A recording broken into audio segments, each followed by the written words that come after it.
G'day everyone, this is Senator Ralph Babet from the United Australia Party. A word of warning, what you are about to watch next is highly distressing.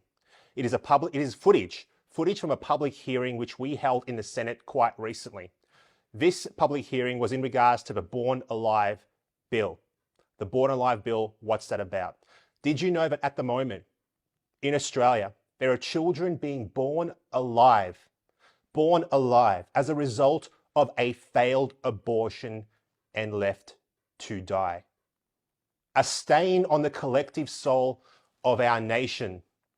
So myself, Senator Matt Canavan, and Senator Alex Antic are going to do something about it. We're going to do something about it, which is why we've introduced this bill called the Born Alive bill. Now, this bill, what does it seek to do? It seeks to give a child born alive, I keep stressing this, born alive as a result of a failed abortion, the same amount of care as any other child. Now, the fact that this is going on in our nation is not right. It's wrong. If after watching this video you are distressed, please call the phone number at the bottom of your screen. It is a phone number for Lifeline. I'd like to begin by sharing a story from our submission from a midwife that I personally know. She has granted us permission to share using the pseudonym Mary in the hope that no midwife ever has to go through what she did. Mary was an experienced midwife of 13 years. One day, she answered a call bell in the postnatal unit of her hospital in Australia. A pregnancy had been terminated, and Mary's colleague asked her to take the baby's body and photograph it, which is common practice. The indisputable fact that hundreds of Australian babies survive abortion, are born alive but left to die, often in harrowing circumstances, is without a doubt one of the most significant human rights issues of our day. Mary says, and I quote, "When I began photographing the baby, the flash stimulated this little boy to breathe. I was horrified. We didn't know what to do." The goal of this bill is very simple.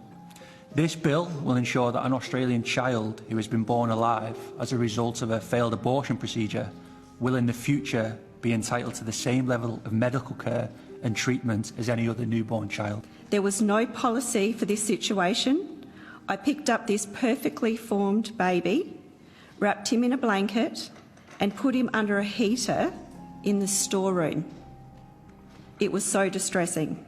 Looking at the data as I have combed through from the Victorian and Queensland health reports, we can see that 724 babies have been born alive and left to die without any legal rights to mandatory care following a failed abortion. I feel under enormous pressure to keep working, so at every opportunity I would check in on him until he died some hours later.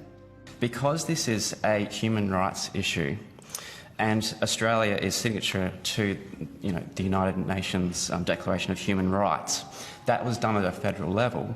And so, as I would understand it, we have a federal responsibility to see that actually enacted for every child that is born. Adding to the trauma of this experience, being asked by the doctor to lie. Refusing to provide medical care to a child who is born alive amounts to allowing a person to be killed, warranting the charge of homicide. Homicide, as defined by the Australian Institute of Criminology, is the unlawful killing of a person.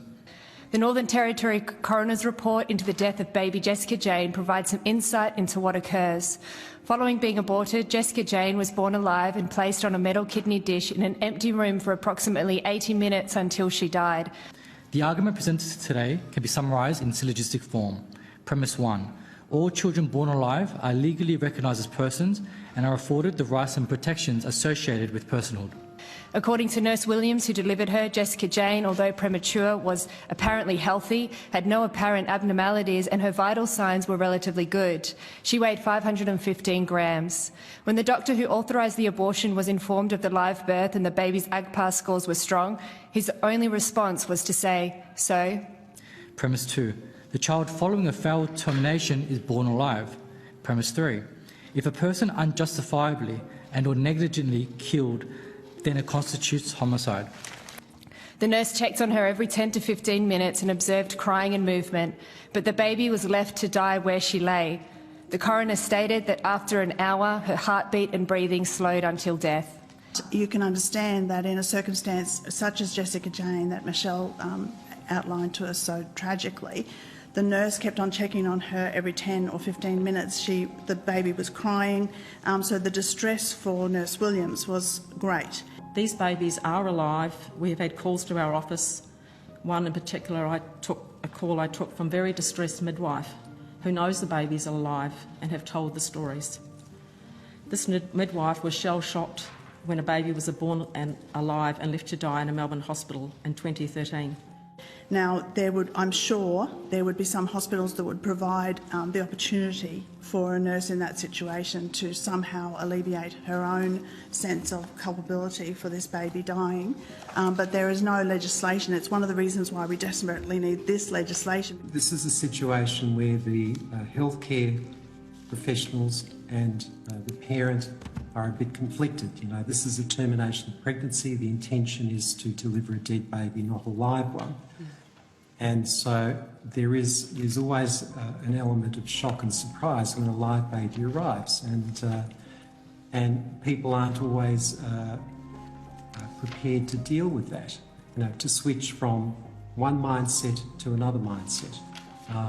And I think that it's very important that women undergoing these procedures are aware that it is a real risk. Regardless of what you may hear from those who oppose this bill, in no way does this proposal create more barriers to abortion laws.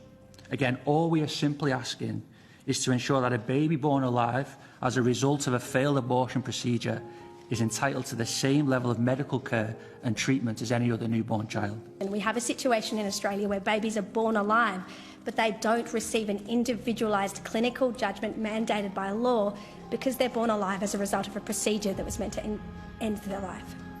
That includes, if necessary, upon medical assessment, the possibility of life-sustaining treatment. If you guys are against discrimination in Australia, if you guys are against oppression in Australia, if you guys are for equality in Australia, this is the bill for you, and I urge you to get behind it. Emma, don't you think we should call for help and a retrieval team to provide care? Doctors said simply and coldly, no, wrap the fetus up and put it on the corner of the bench. From that moment on, everything was a blur, a cold metal table in the sluice room with a bluish-pink fetus in a dish, baby still breathing and still alive. So here is a former nurse of 9 years, and any medical procedure that's undertaken, part of informed consent is explaining the risks and potential outcomes. And so it really baffles me that this is not a requirement by law, that women and their partners are informed of the potential of a baby being born alive.